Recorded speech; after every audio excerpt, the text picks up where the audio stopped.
The Mongols. A name that invokes fear, awe, and intrigue. From the vast steppes of Central Asia, they forged an empire that would become the largest land empire in history, stretching from China to Europe. But how did a seemingly small and unassuming tribe rise from the fringes of the world to dominate it? This is the story of the Mongol Empire and how it rose to power. Our story begins in the late 12th century, in the vast, unforgiving plains of Mongolia. The Mongols were a nomadic people, living in scattered tribes, constantly at war with each other, competing for power, land, and survival. Among these tribes was the Borjigin clan, led by a young boy who would one day be known to the world as Genghis Khan. But before he became a legend, he was Temujin, born into hardship and struggle. Temujin's early life was marked by tragedy. His father, a respected tribal leader, was poisoned when Temujin was just a child. His family was cast out by their tribe, left to fend for themselves in the harsh Mongolian wilderness. This harsh beginning shaped Temujin into a determined and relentless leader, one who would rise above all odds. As a young man, Temujin understood that power came not from raw strength alone, but from unity.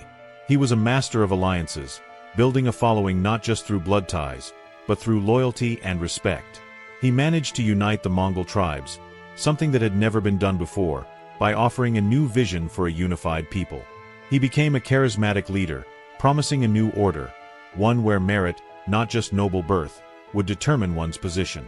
One of Temujin's most notable early moves was his alliance with a tribal leader named Jamukha.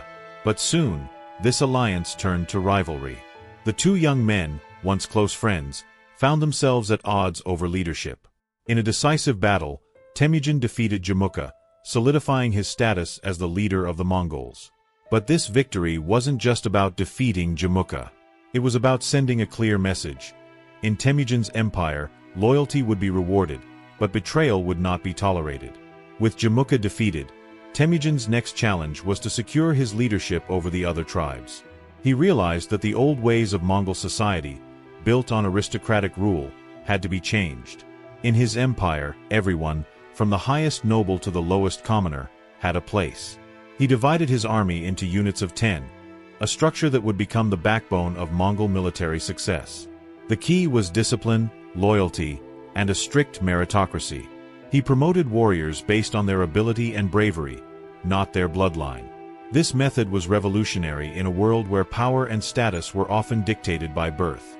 Temujin also implemented laws, known as the yasa, which were designed to create a sense of unity and order among the Mongol tribes. These laws covered everything from military conduct to trade, from religious tolerance to criminal justice.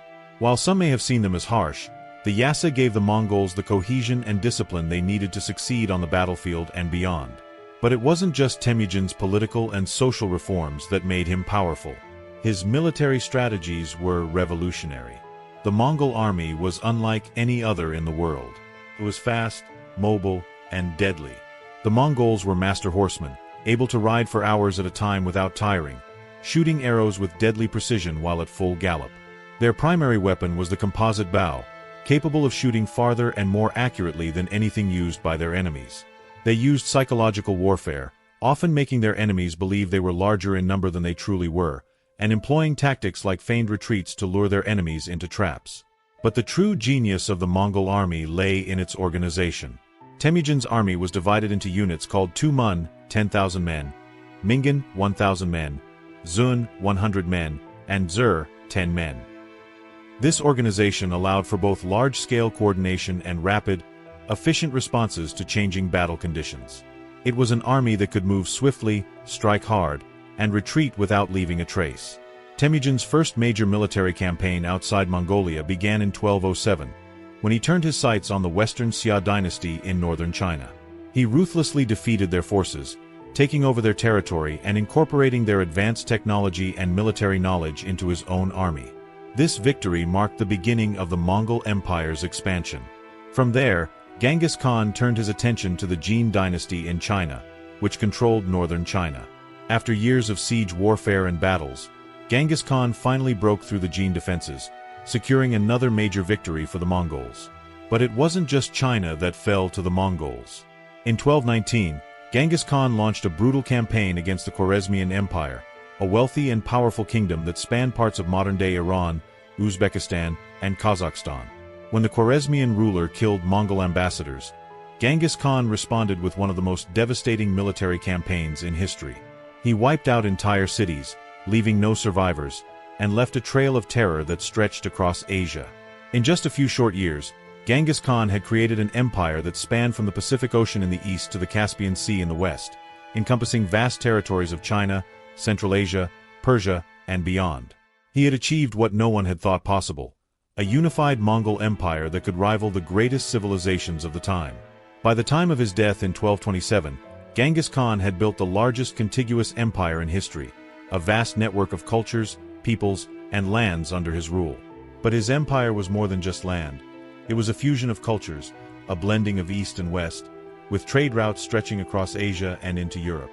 The Mongols facilitated the exchange of goods, knowledge, and ideas, helping to bridge the gap between East and West during the period known as the Pax Mongolica. Though Genghis Khan is remembered for his brutal conquests, his legacy was more than just bloodshed. He established one of the most efficient and far-reaching empires in history, transforming the world in ways that are still felt today. The rise of the Mongols was the story of a young boy, born into obscurity, who rose to become one of history's greatest conquerors. Genghis Khan's brilliance as a military leader, his ability to unite disparate tribes, and his vision of a new world order allowed him to conquer vast swaths of the earth, leaving an empire that lasted long after his death. The Mongols did not just conquer, they reshaped the world, and in doing so, changed the course of history forever. Make sure to like and subscribe to our channel.